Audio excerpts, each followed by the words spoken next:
dans le livre de Genèse chapitre 32. Genèse chapitre 32, à partir du verset 1 jusqu'au verset 3, et après verset 21 jusqu'au verset 32. On va s'asseoir. Nous allons parler du brisement. Le brisement est un thème très important et c'est quelque chose dont la plupart des chrétiens n'aiment pas vivre ou n'aiment pas expérimenter, le brisement. Le brisement, c'est quand Dieu te prend dans le monde pour venir auprès de lui, il va commencer à faire un travail en toi. Et Dieu nous considère comme des vases. Il nous considère comme des vases. Et quand tu étais dans le monde, tu étais un vase de malheur. Et quand tu viens auprès de lui, tu deviens un vase d'honneur, un vase de bénédiction. Amen. Amen. Mais il se fait que la plupart des gens, quand ils viennent au Seigneur, ils veulent rester tels qu'ils étaient dans le monde.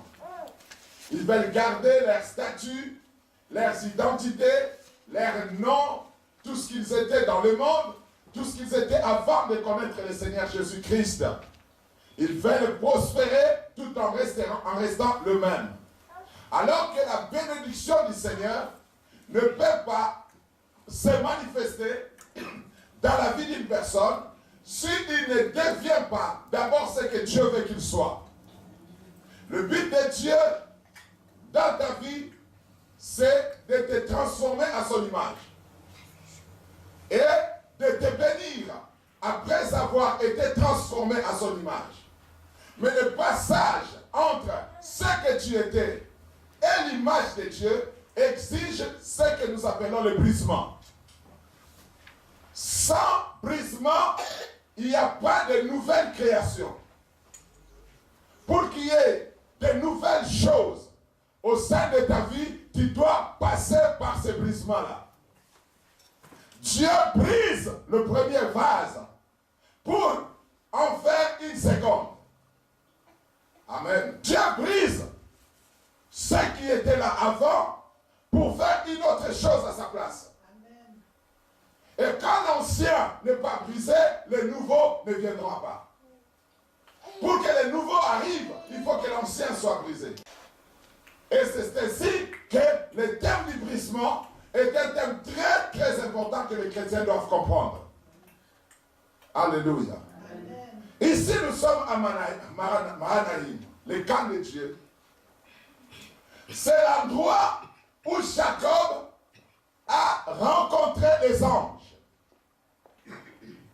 Jacob poursuivit son chemin et des anges de Dieu le rencontrèrent. Il a rencontré les anges de Dieu et après les avoir rencontrés, il a donné l'ordre à ses serviteurs d'aller rencontrer son frère Ésaü. Ésaü et Jacob étaient en conflit à cause de la bénédiction que Jacob avait prise et cela avait rendu Ésaü plutôt aigri. Ésaü était en colère contre son frère. Il voulait le tuer. Il voulait le détruire. Mais Jacob a fui Laban, son beau-père, pour retourner dans ses terres. Mais là-bas, il y avait un homme puissant qui s'appelait Ésaü, son frère, qui avait beaucoup prospéré et qui est devenu l'un des hommes les plus puissants de ce terrain-là, de ce territoire. Donc Jacob ne pouvait pas retourner dans cette terre tant que Ésaü était encore là. Alléluia. Amen. Chacun de nous ici est destiné à aller expérimenter certaines choses dans sa vie. Mais il y a des esprits en conflit contre vous. Vous avez reçu certaines choses qui a rendu le diable plus méchant qu'avant. Vous avez reçu certaines choses qui ont offusqué les forces des ténèbres dans certains milieux. Dans votre famille peut-être. Il y a des forces qui en ce moment sont en colère.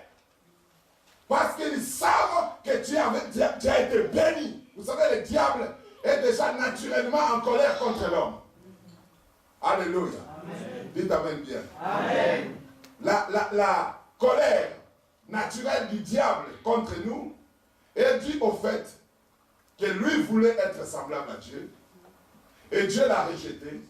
Et Dieu créa l'homme à son image et selon sa ressemblance. Le problème entre nous et le diable, c'est une question de jalousie seulement. Le diable voulait être toi. Parce qu'il disait dans son cœur, je serai semblable à Dieu. Et Dieu l'a privé de voir ses désirs s'accomplir. Et Dieu créa l'homme à son image et selon sa ressemblance. En d'autres termes, Dieu donna à l'homme ce qu'il avait privé au diable. L'homme est en quelque sorte l'accomplissement divin d'un désir qui se trouvait dans le cœur du diable. Quand le diable te voit, il voit ce qu'il allait être. Il voit ce qu'il voulait devenir. Ainsi, sa colère est naturelle vis-à-vis de toi. Tu as pris quelque chose dont il croyait lui appartenir. Et c'est comme Ésaü et Jacob. Ésaü pensait que le droit de la bénédiction lui revenait. La bénédiction lui revenait le droit parce qu'il était le fils aîné. Et quand on parlait de la bénédiction d'héritage dans la maison d'Isaac, Ésaü pensait que ça allait être lui. Tandis qu'avant même leur naissance, Dieu avait donné une prophétie à leur mère en disant que le plus petit, le plus grand, sera assujetti par le plus petit. Et que la bénédiction qui devait être sur le grand frère descendra sur le petit frère. Dieu a dit, j'ai aimé Jacob et j'ai haï Ésaü. C'était avant même qu'il ne soit né. Et un événement s'est passé. Pour Ésaü, c'était anodin de vendre son droit de naissance en échange avec la sauce. Alléluia. Amen. Il a vendu ça. Quelque chose était déjà transféré de lui vers son petit frère. Mais toutefois, il pensait qu'il était toujours dans ses droits d'avoir la bénédiction. Amen. Vous avez créé certaines guerres quelque part sans le savoir. Amen. Où il y a des gens en ce moment qui sont aigris, qui sont rongés dans les cœurs, qui pensent que ce que vous êtes devenus là, ça devait être eux. Dites amen bien. Amen. Vous êtes là en Europe, hein? Mais il y a quelqu'un quelque part en Afrique qui pense que tu ne devais pas être ici. Amen. Merci. Dites amen bien. Amen. Tu roules dans une belle voiture, il y a quelqu'un quelque part qui pense que tu n'as pas le droit, tu n'avais pas le droit d'avoir cette voiture-là. Tu es belle même, c'est Dieu qui t'a créé comme ça. Mais il y a quelqu'un qui pense que tu n'avais pas le droit d'être belle. Dites amen bien. Amen. Dites amen bien. Amen. J'ai un ami qui dit la jalousie est magique. Amen. Parce que seulement dans la jalousie que des choses comme ça peuvent passer. Hein? Et tu penses que ce que l'autre est, ça devait être moi. Dites amen bien. Amen. Il y a des guerres comme ça qui existent dans l'invisible contre vous. À chaque fois que vous faites un pas en avant, sachez bien qu'il y a quelqu'un qui pleure quelque part. Il n'y a pas de bénédiction qui n'offense pas le diable. Il n'y a pas d'élévation qui n'offense pas le royaume des ténèbres. Il n'y a pas de gloire qui n'offense personne. À chaque fois que Dieu t'élève, il y a quelqu'un qui pleure quelque part. Dites amen bien. Amen. Même si tu ne le veux pas, même si ce n'est pas ton désir, tu ne le veux pas, mais il y a quelqu'un qui pleure quelque part à chaque fois que tu fais un pas en avant. Dites amen bien. Amen. Un amen puissant, s'il vous plaît. Amen. Jacob a vécu cette histoire. Mais pour retourner dans cette terre, il devait affronter Ésaü. C'était Ésaü incarnait la plus grande peur de Jacob. Comment je vais retourner là-bas?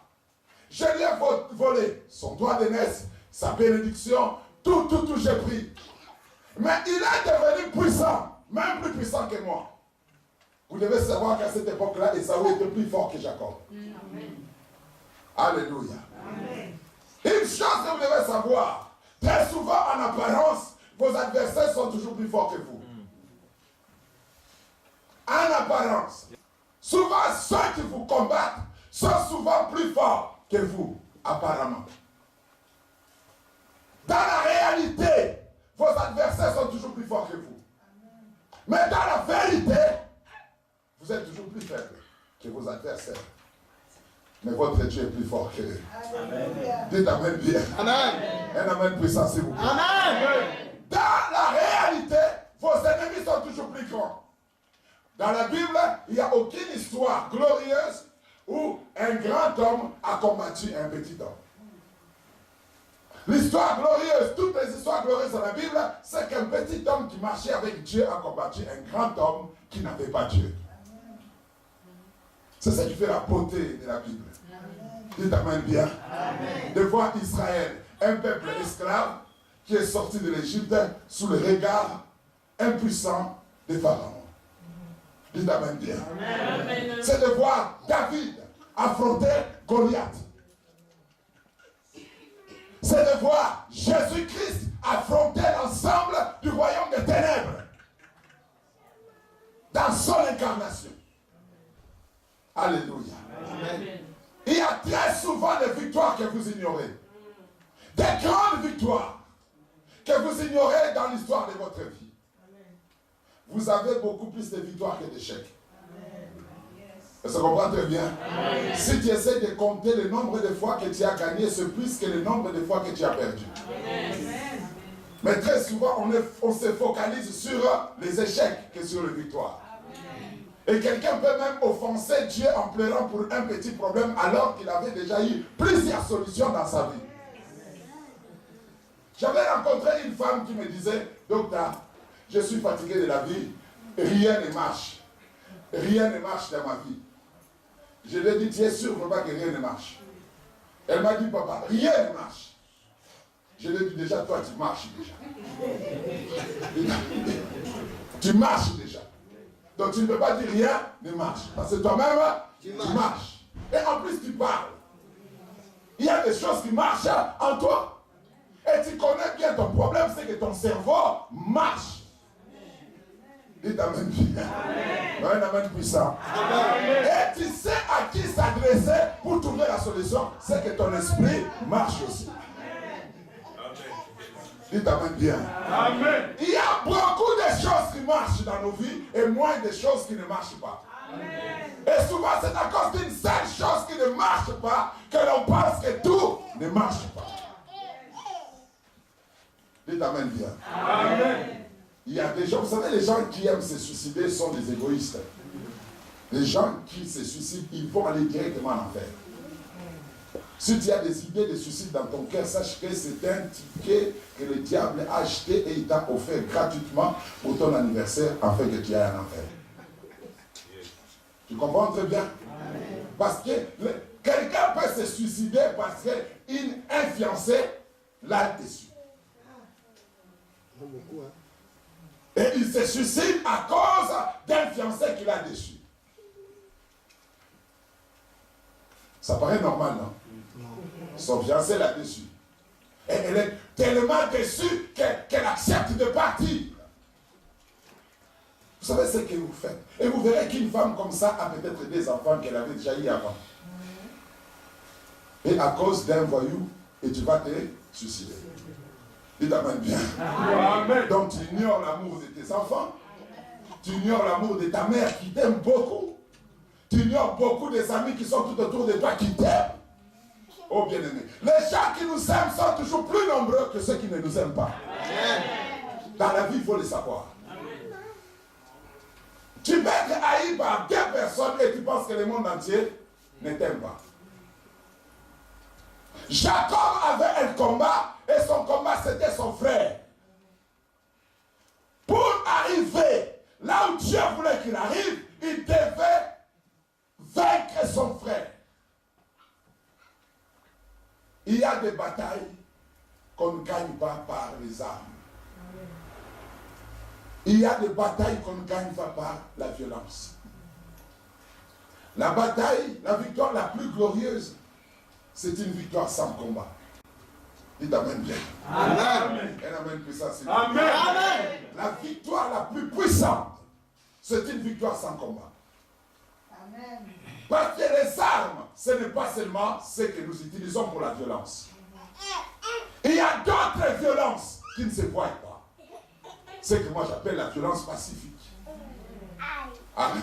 Amen. Dites Amen bien. Amen. La violence, ça vient du mot violer. Je peux violer certaines limites dans les cœurs d'une personne sans pour autant l'agresser. Dites Amen bien. Amen. Ouais, Amen puissant. Amen. Tu peux franchir certaines frontières dans les cœurs de certaines personnes sans pour autant les violenter. Mais tu les as quand même violées.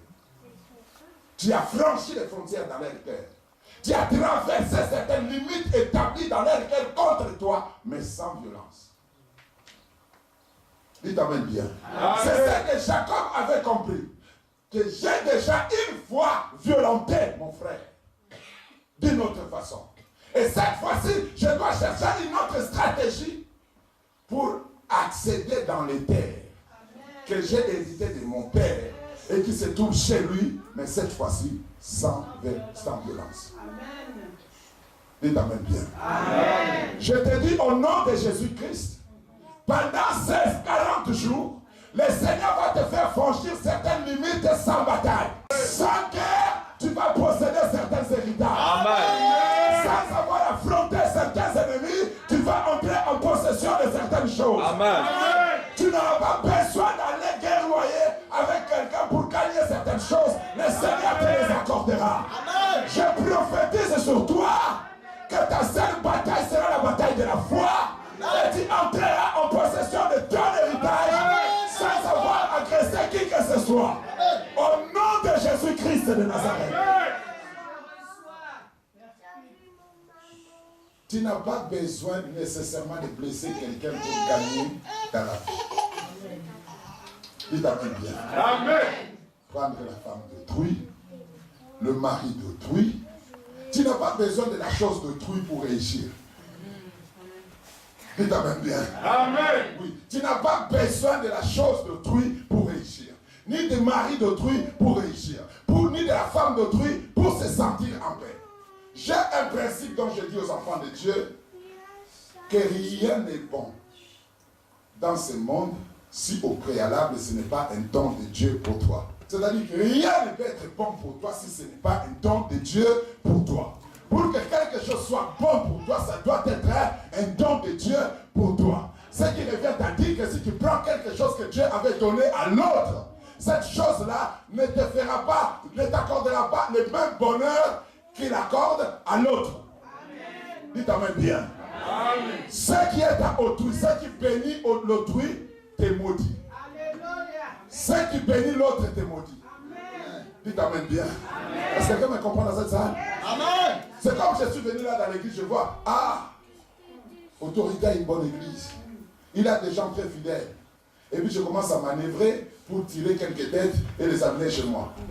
Ces têtes-là, ils vont même détruire mon église. Ils ne seront pas très bien. Dites Amen bien.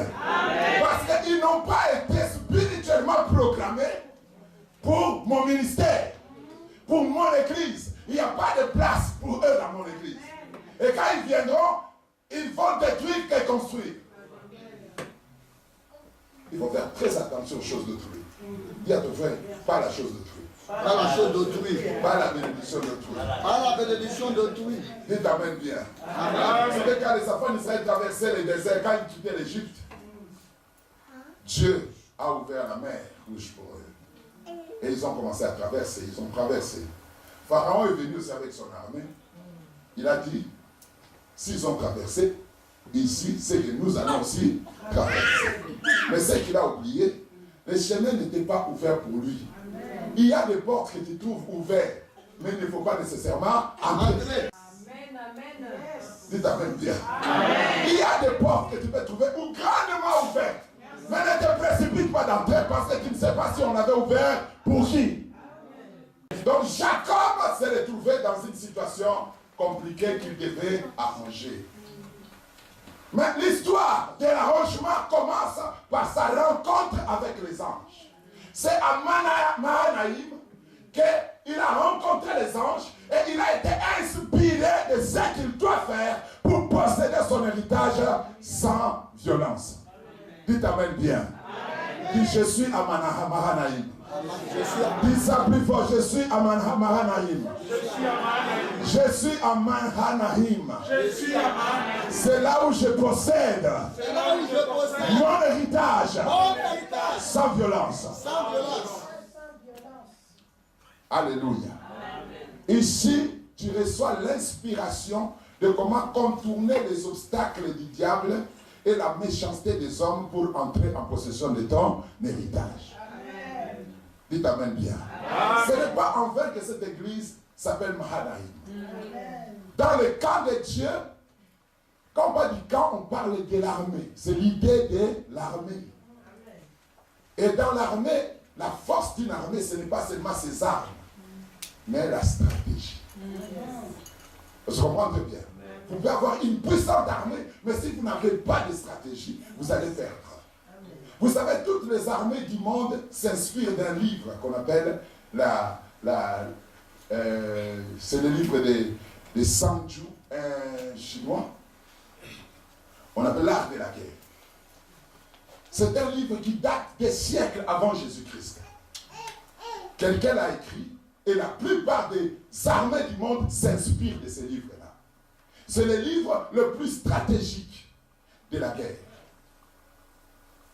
Et à Mahanaïm, Jacob a été inspiré pour posséder son héritage, pour gagner le cœur de son frère sans passer par la bataille. Dites Amen bien. Amen. Et il y a beaucoup d'Ésaü à gagner. Ton mari peut être un Ésaü. Dites Amen bien. Amen. Tu as besoin de posséder son cœur. Ta femme peut être Ésaü. Tes enfants peuvent être des Ésaü. Tu as besoin de bonnes stratégies inspirées de Dieu pour accéder dans leur territoire sans violence. Amen. Dites Amen bien. Amen. Sans dire je vais appeler la police.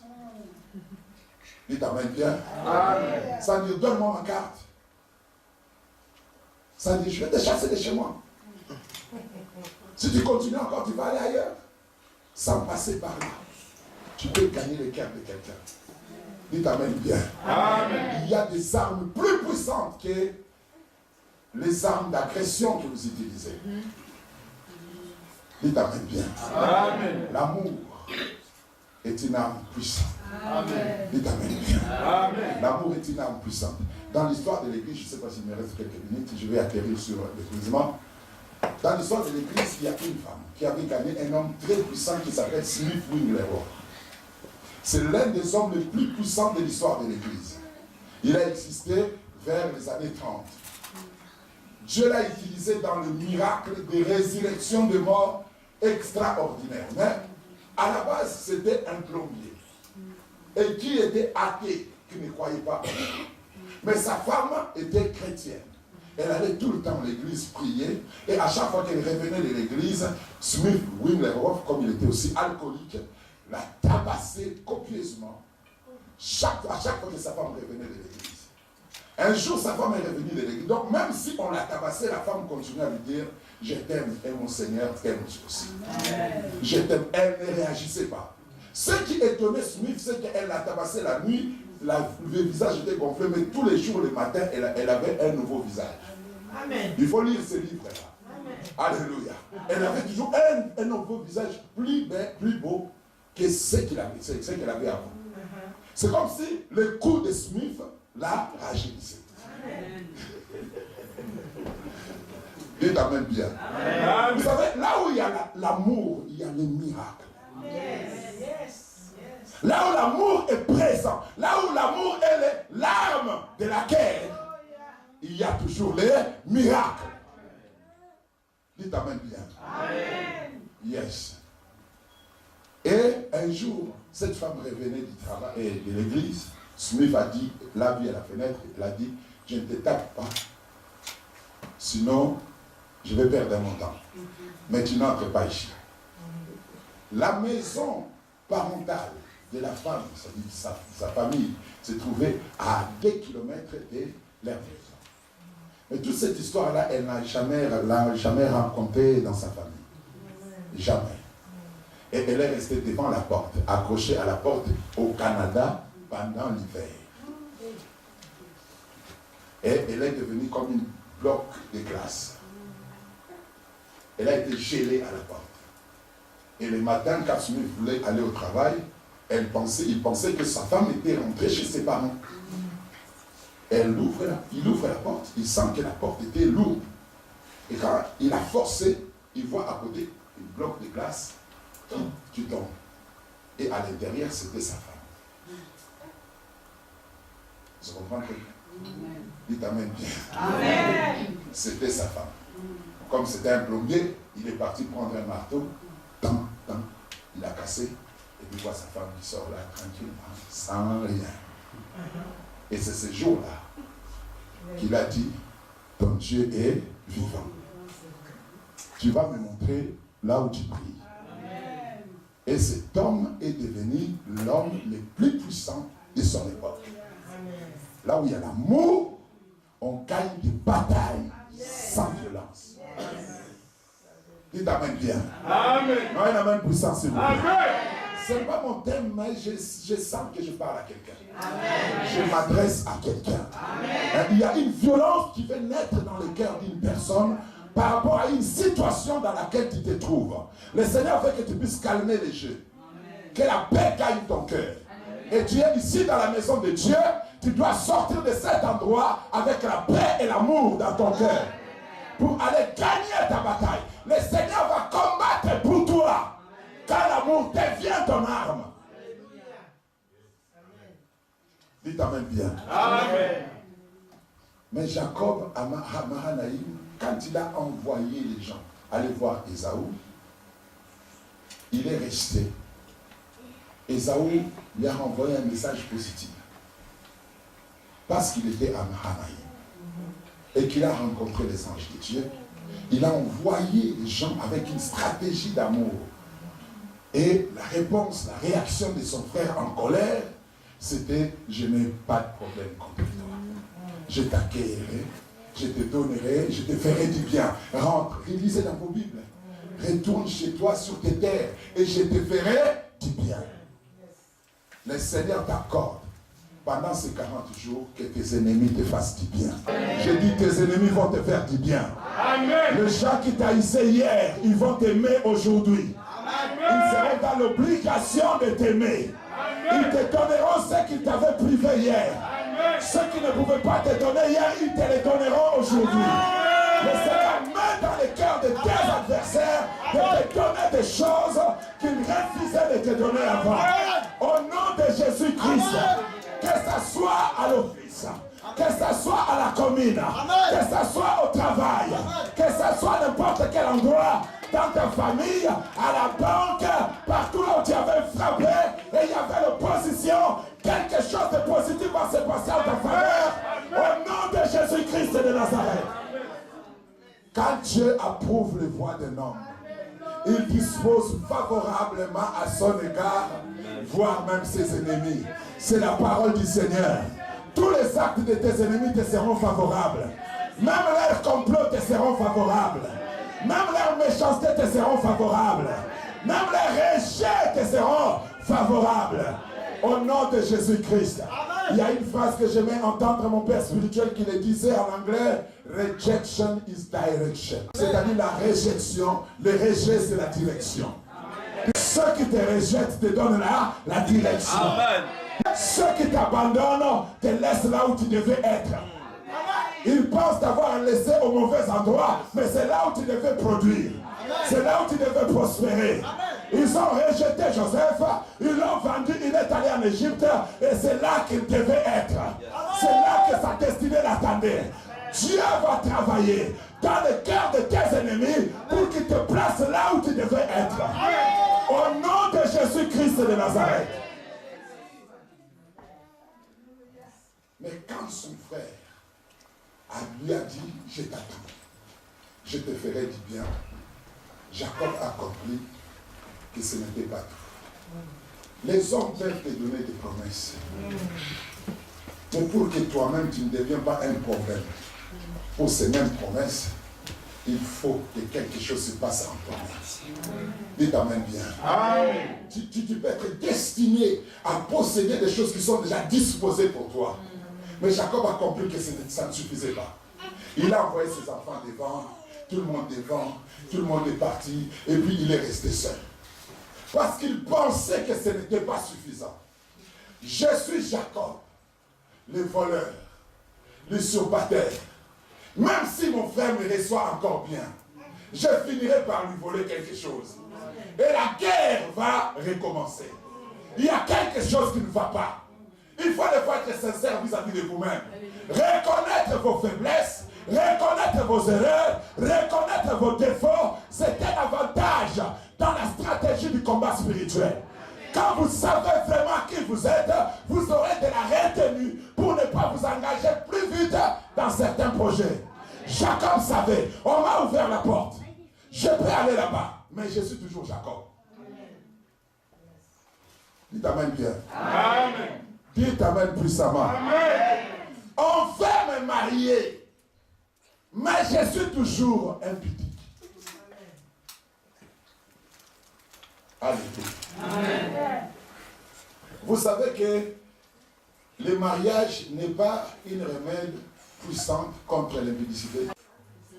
Est-ce que vous le savez? On ne fuit pas l'impudicité dans le mariage. Quand on se marie pour fuir l'impudicité va changer de nom. Ça deviendra l'adultère. Est-ce que quelqu'un me comprend? Dites Amen bien. Amen. On veut me marier, mais j'ai la sémence de l'impudicité en moi. Pour que je ne me transforme pas en adultère dans mon foyer, je vais prendre un peu de recul. Il faut que quelque chose s'enlève dans mon cœur. Dites Amen bien. Amen. On va me confier un grand projet. Dieu a préparé de grandes choses pour moi. Mais je suis gaspillé. Je spolie facilement l'argent. Je ne sais pas garder l'argent. J'ai un problème spirituel avec l'argent. Au lieu de t'engager plus vite à commencer à gérer l'argent, retourne bien en arrière. Trouve une solution intérieure. C'est ce qu'on appelle le brise. Dites Amen bien. Amen. Jacob a compris que la porte m'est ouverte, mais je suis toujours Jacob. Je vais aller tout cacher là-bas. Je vais aller tout détruire. Malheureusement, la sincérité n'est plus de ce monde. Yes. Alléluia. Amen. Dites Amen bien. Amen. Un Amen puissant. Amen. Ah. Tu es là, tu ne lis pas la Bible. Tu ne pries pas Dieu. Tu n'aimes pas vraiment Dieu. Tu as des problèmes avec ta vie spirituelle. Et un jour, tu rencontres un homme de Dieu puissant qui vient te marier. Et tu dis directement, j'accepte. Mais est-ce que tu connais qui tu es? Connais-tu vraiment qui tu es? Alléluia. Amen. Si les gens savaient vraiment ce qu'ils sont, ils peuvent dire, attends un peu. J'ai révélé. Hein? Si Dieu t'a envoyé pour moi, tu vas m'entendre. J'ai encore des choses à régler. Je vais retourner auprès du Seigneur, régler certaines choses pour que je ne sois pas un problème pour toi. Si l'homme là est l'homme de ta vie, il va t'entendre. Dites Amen bien. Et s'il est un homme intelligent, il dira, j'ai rencontré une femme sérieuse. Yes. Parce que quelque part, oui.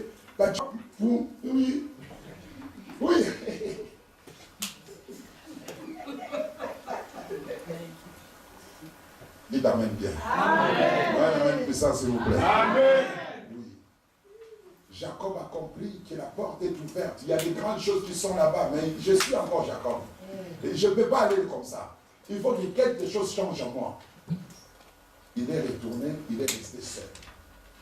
Et quand il est resté seul, c'est alors que Dieu est venu le voir. Et quand Dieu l'a vu, il a lutté avec Dieu. Cette lutte, c'était quoi? Enlève cette chose-là qui est en moi. qui créent des embrouilles partout où je passe. J'étais dans la maison de mon père. J'ai créé des embrouilles avec mon frère. Je suis allé chez Laban. J'ai créé aussi des embrouilles là-bas.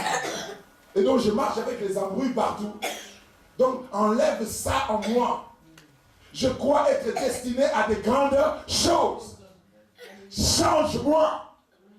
Quand tu es conscient de ce que tu vas devenir, sois aussi conscient de ce que tu dois être. Amen. Ne sois pas seulement conscient de ce que tu vas devenir. Je serai médecin.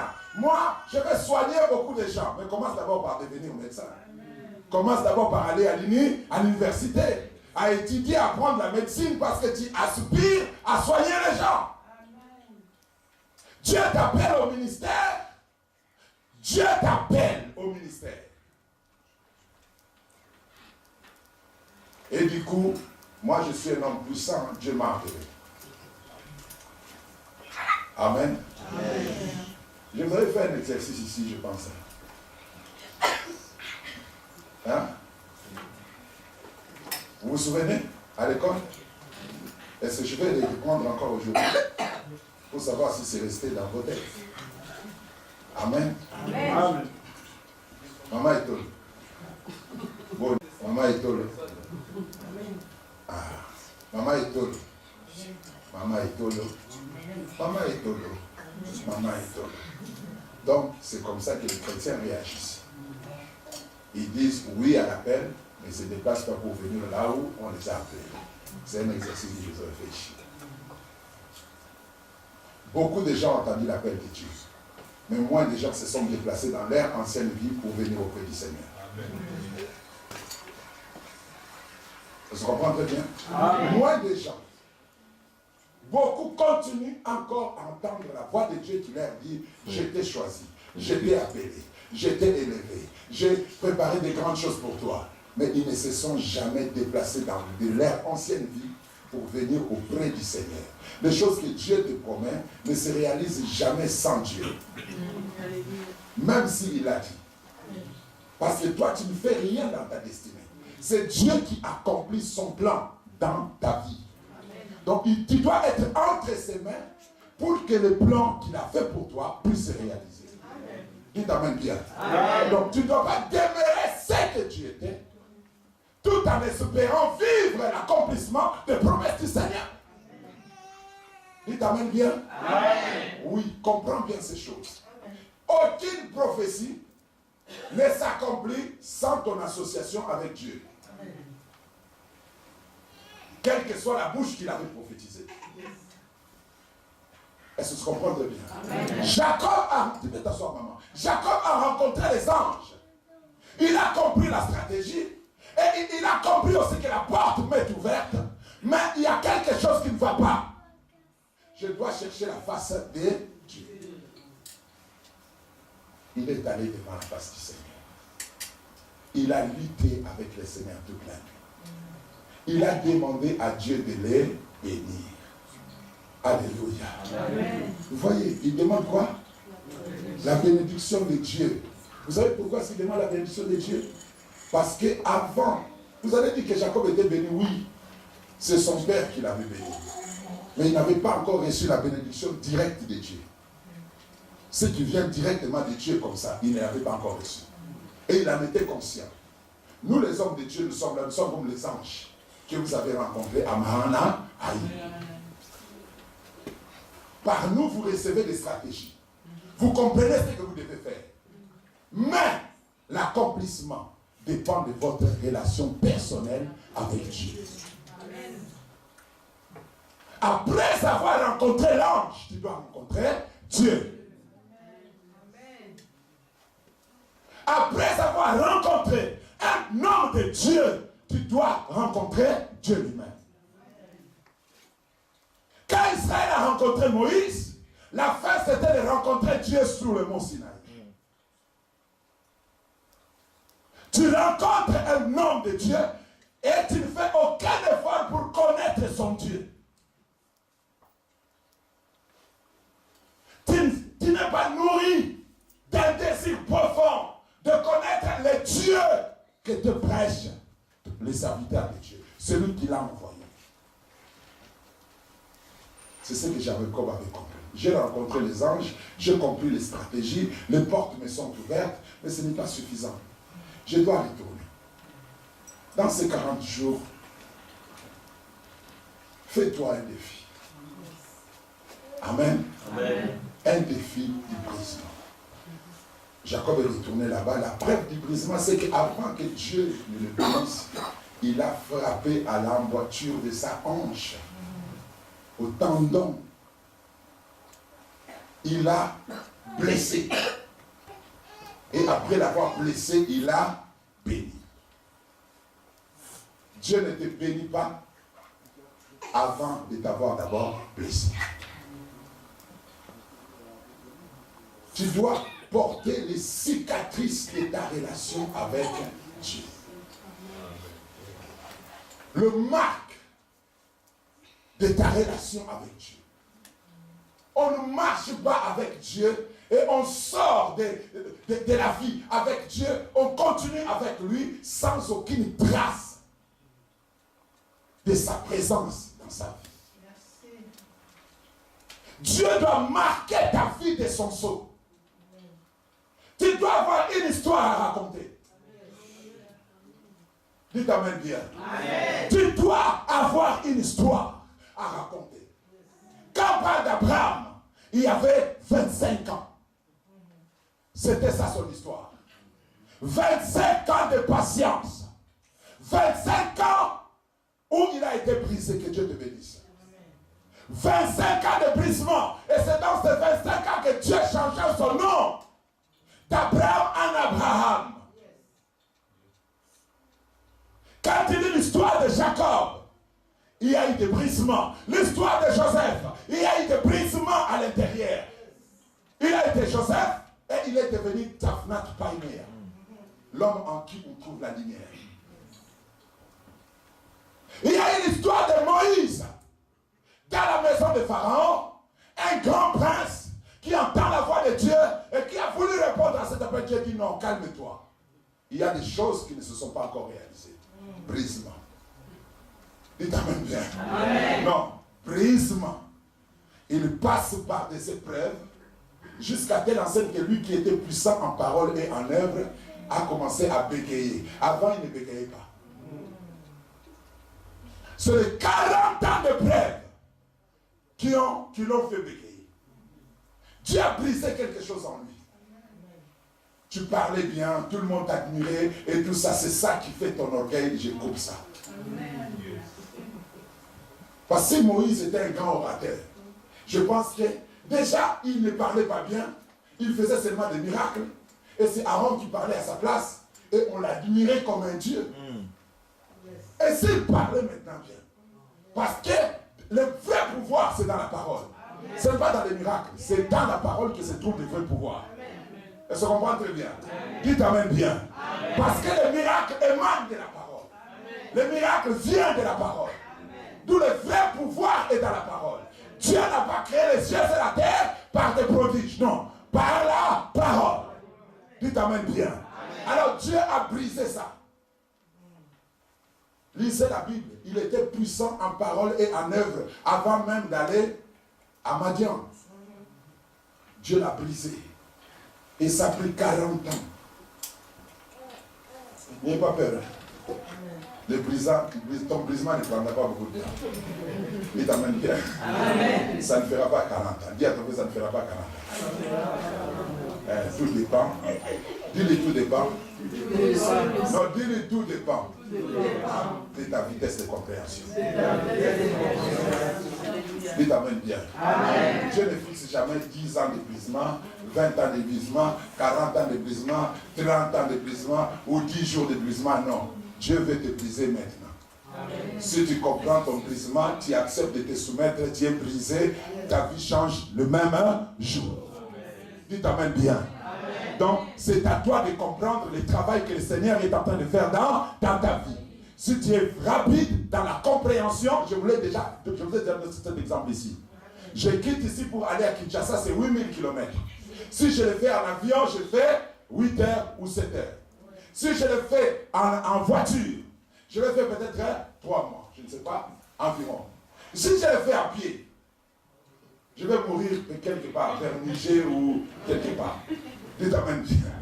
Non, un amen plus ça s'il vous plaît. C'est-à-dire la distance reste la même. Mais la vitesse modifie les temps. Le temps que tu fais dans le brisement dépend de ta compréhension, de ta vitesse de compréhension. Tu comprends vite, tu sors vite du brisement. Il fallait une seule nuit seulement pour que Dieu transforme Jacob en Israël. Mais il fallait 40 ans pour que Moïse change. Dites amen bien. Amen. Il fallait 25 ans pour que Abraham change. Amen. Il fallait environ 23 ans pour que David arrive au trône. Il fallait 13 ans pour que Joseph arrive sur le trône. Il fallait 3 ans seulement pour que Jésus retourne au ciel.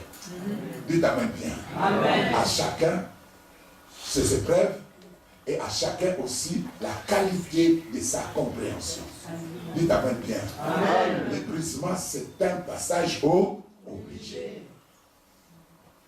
Et si tu forces Dieu à t'élever sans brisement, il le fera aussi.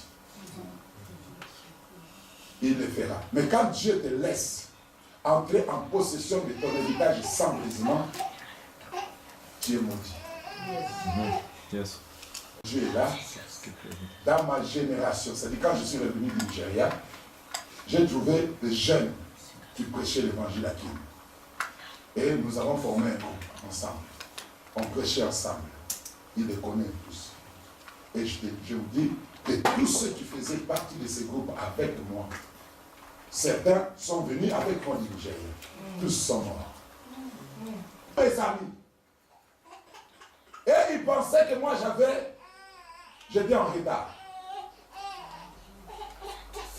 Quand ils cherchaient la gloire, moi je cherchais à me comprendre moi-même, à comprendre Dieu et à évoluer au rythme de la grâce de Dieu. Et tous sont morts.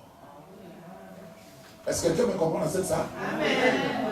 Le brisement est un passage obligé. Si tu forces Dieu à te donner quelque chose, sans passer par le brisement, il va le faire. Il va le faire, mais ça sera une malédiction. Tu ne seras pas béni. Tu ne vivras pas la gloire dans cette bénédiction. Regardez la différence entre David et Saoul. David a été roi et il a attendu 23 ans pour arriver sur le trône. Parce que Dieu avait un travail à faire dans son cœur. De l'autre côté, Saoul a reçu l'onction et quelques jours après, il est monté sur le trône. Il n'a jamais connu le brisement. Et quelques jours après, il a perdu son royaume à l'aube même de son règne. Dieu l'a rejeté. Il a régné 40 ans, mais sans Dieu. Comme tu peux rester trop longtemps dans une élévation, mais Dieu n'est pas avec toi. Amen. Yes. Tu peux rester trop longtemps dans quelque chose qui ressemble à une bénédiction, mais Dieu n'est pas avec toi. Yes. Mais regardez le sort de Saoul à la fin. Il a manifesté sa vraie nature jusqu'à aller consulter les défunts afin de ramener un esprit de mort. Parce qu'il n'avait pas connu le plaisir. Sois sincère vis-à-vis de toi-même. Dieu t'a promis des choses, mais regarde-toi. Est-ce que tu mérites vraiment? Est-ce que tu peux vraiment commencer à vivre les choses que Dieu t'a promis?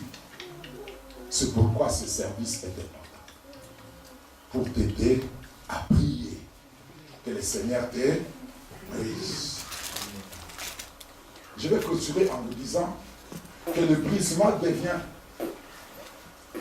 physique quand ça ne réussit pas en esprit. Vous comprenez? C'est-à-dire que Dieu ne commence pas à toucher vos corps et vos matériels. Si vous vous êtes laissé briser en esprit. C'est quelqu'un comprend ce que j'ai dit? C'est-à-dire j'accepte de me soumettre complètement à la volonté de Dieu dans mon esprit. Et Dieu ne passera pas par le moyen matériel pour me briser. Si tu te laisses briser en esprit, c'est-à-dire tu abandonnes tes droits, comme Jésus a dit, si quelqu'un veut me suivre, qu'il renonce à lui-même, qu'il s'échappe de sa propre corps et qu'il me suive. Si tu accomplis cet acte en esprit, ton brisement n'arrivera pas sur le plan physique. Le brisement arrive sur le plan physique quand Dieu ne réussit pas à te contrôler sur le plan spirituel. Est-ce que tu m'as compris? Amen. Et si spirituellement, Dieu ne te contrôle pas, il viendra toucher tes richesses, ta maison, ton travail. Et si ça ne réussit pas, il va toucher ta santé.